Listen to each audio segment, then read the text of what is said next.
ఉదయం పలహారం తినకపోతే సాధారణంగా ఇంట్లో అందరికన్నా ఆలస్యముగా పండుకొని అందరికన్నా ముందే లేచి పిల్లలను బడికి పంపడము, భర్తకు క్యారేజీ కట్టడము కొరకు ప్రతి గృహిణి పడే ఆదుర్ద బాధ అంతా ఇంతా కాదు. ఏమీ తినకుండా ఇంత పని చేయాలంటే బాగా వయసులో ఉన్నప్పుడు అంత కష్టం కాకపోవచ్చు. కానీ వయస్సు పైబడే కొద్దీ కష్టమే అవుతుంది. ఉదయం ఏమీ పలహారం తినకుండా పనిచేయటము వలన కలిగే మార్పులు విచిత్రంగానే ఉంటాయి. మనము తీసుకునే ఆహారమును బట్టే మన ఆలోచనలు ఆధారపడి ఉంటాయని మర్చిపోకూడదు. ఉదయమే కొద్దిగానైనా ఆహారం పడకపోతే కలిగే మార్పులు పరిశీలనలో కొన్ని విచిత్రమైన విషయాలు వెల్లడయ్యాయి. ఉదయం ఏమీ తినకపోతే రాత్రంతా శరీరంలో జీవ సంబంధమైన ప్రక్రియలకు కావలసిన శక్తి శరీరపు నిలువల నుండి ఖర్చవుతుంది.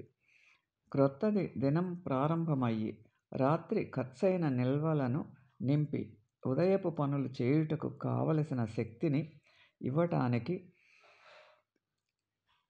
విధిగా ఉదయపు పలహారం తినాలి.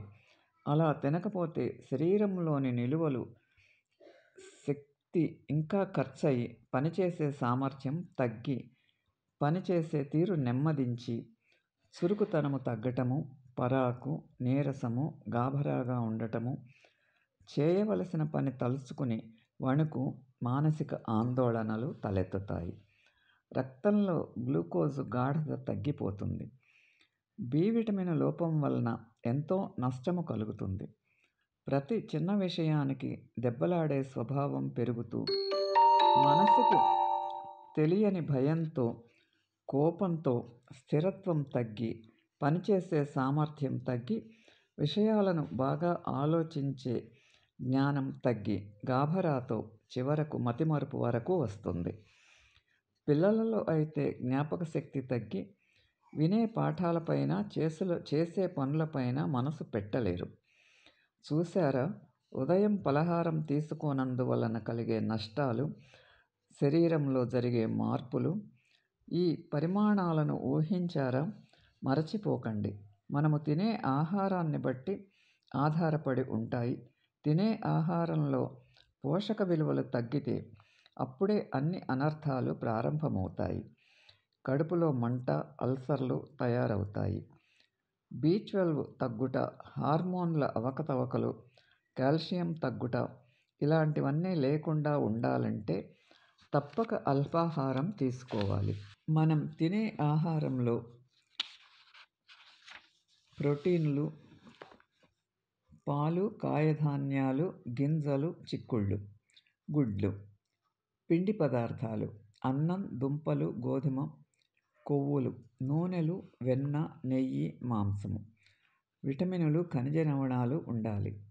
సమతుల ఆహారంలో ఉండవలసిన కాయధాన్యాలు 400 మీటర్లు, ఆకుకూరలు 114 గ్రాములు, గింజలు, అపరాలు 85 గ్రాములు, కాయగూరలు 85 గ్రాములు, కందమూలాలు 85 గ్రాములు, పండ్లు 85 గ్రాములు, పాలు, పాల ఉత్పత్తులు 284 గ్రాములు, మాంసం, గుజ్జు ఉన్న ఆహారం 4.5 గ్రాములు, పంచదార, బెల్లం 50 గ్రాములు, నూనెలు 67 గ్రాములు.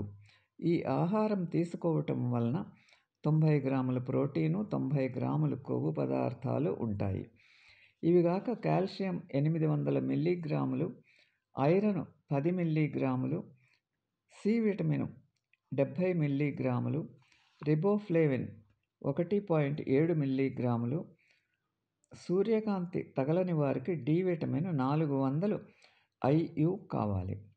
మనం తీసుకున్న శక్తి సుమారు 3000 క్యాలరీలు ఉంటుంది. ఇది 25 పౌండ్లతో సమానం.